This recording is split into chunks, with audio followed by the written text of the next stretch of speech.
Ide pelo mundo, ide pelo mundo e anunciai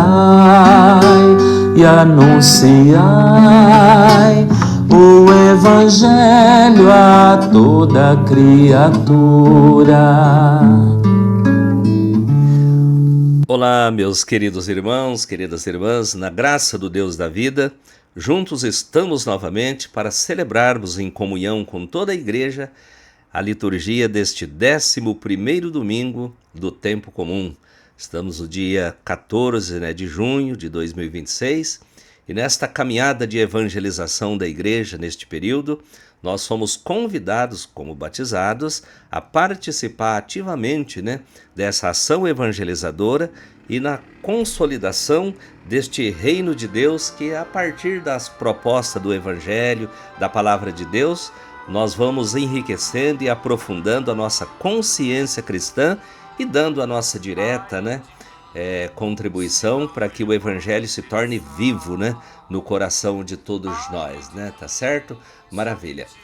Bem, neste 11º domingo, a proposta da liturgia é bastante interessante, A gente observa o evangelista Mateus no seu objetivo catequético evangelizador, sempre com a preocupação de mostrar Jesus falando do reino, mostrando que este reino ele deve justamente acontecer não num futuro, mas a partir do dia a dia da nossa vida, tá certo, O evangelho de hoje, que é extraído de Mateus capítulo 9, versículo 36, em capítulo 10, Jesus diz o seguinte, que Jesus, ao ver as multidões, encheu-se de compaixão porque andavam fadigadas e abatidas, como ovelhas que não têm pastor.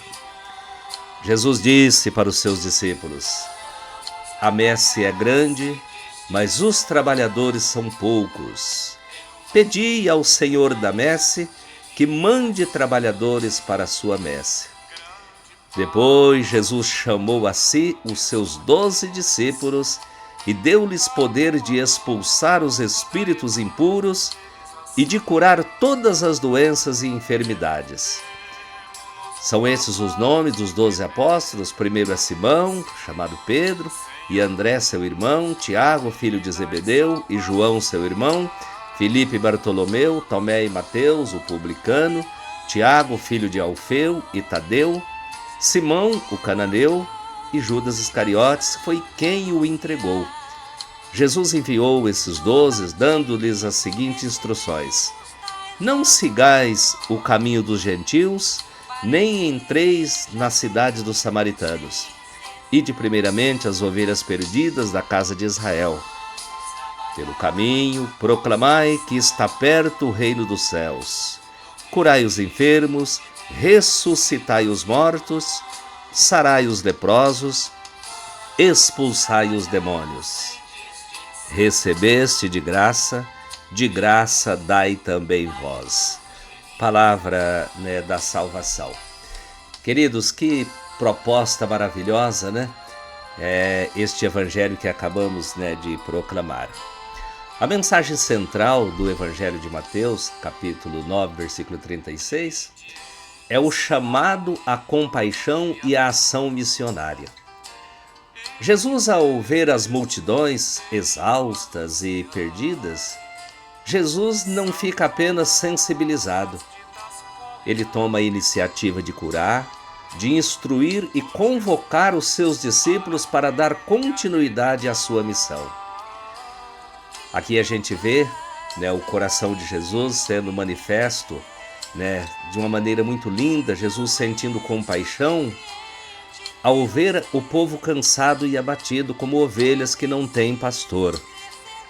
O termo aqui original grego, ele sugere que pessoas maltratadas e abandonadas pelas lideranças políticas, lideranças religiosas, pelos costumes da época. E Jesus, diante desta situação de sofrimento do povo pobre, Jesus expressa ali o seu olhar de amor, o seu olhar de cuidado e de compaixão pela dor e o sofrimento das pessoas. E é interessante a gente acentuar bem que ter compaixão não é sentir pena das pessoas. Sentir pena das pessoas, a gente diminui as pessoas. A gente subestima o valor e a capacidade das pessoas, não é isso? Jesus ele sempre acreditou no potencial das pessoas. E a compaixão ela é expressa de uma forma de indignação. Indignação diante deste pecado social praticado em relação às pessoas que gera consequências terríveis. Apaga o sonho, apaga a esperança, a utopia das pessoas. E isso depõe contra o plano de Deus. E Jesus ele não se mantém insensível diante disso, né? Uma outra constatação maravilhosa, né? Que Jesus ele constata, né? Que a colheita ela é grande, mas os trabalhadores são poucos, ou seja, faltam trabalhadores na messe. Aí Jesus ele na sua atitude de bastante comprometimento com a causa do anúncio da Boa Nova, Jesus convida os discípulos a rezarem ao dono da colheita para enviar mais missionários para a messe. A evangelização, gente, ela é um esforço humano, mas não solitário. Mas ela é uma resposta à oração e ao chamado de Deus. Jesus escolhe os 12 e lhes dá a autoridade de curar os enfermos, de expulsar os espíritos maus e principalmente anunciar o reino de Deus. A instrução que Jesus dá ela é muito clara, que esta dedicação à obra do Evangelho deve ser uma ação gratuita, uma ação de doação sem esperar nada em troca no sentido egoísta do termo. De graça recebeste, de graça deveis dar também. Isso demonstra que o dom de Deus, que a salvação, o amor de Deus, não pode ser transformado em mercadorias. É uma ação que se faz movido pelo amor e em nome do amor de Deus.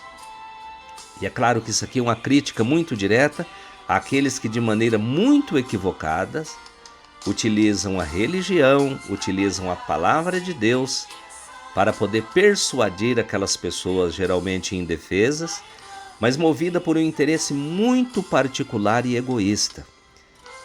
Isto não se enquadra dentro do plano e da vontade de Deus. Esclareço aqui também um ponto interessante, quando Jesus no início ele fala para os seus discípulos, ou melhor, os seus apóstolos, ide às ovelhas perdidas da casa de Israel, mas não vão aos gentios, não dirijam-se aos samaritanos também.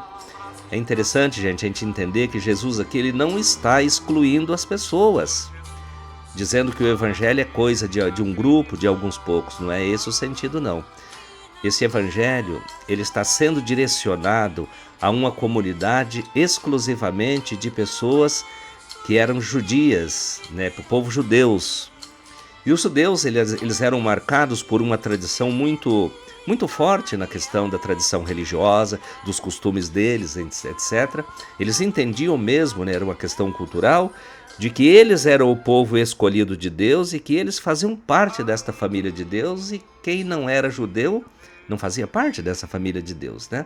Eles tinham isso na cultura, na cabeça deles. E como Jesus estava ali justamente falando com eles, com o povo de origem judaica, naturalmente ele precisava usar essa estratégia, né, de chamar, né, esse povo judeu ao convencimento, à compreensão, né, de que era hora de abraçar um novo chamamento, construir uma nova história.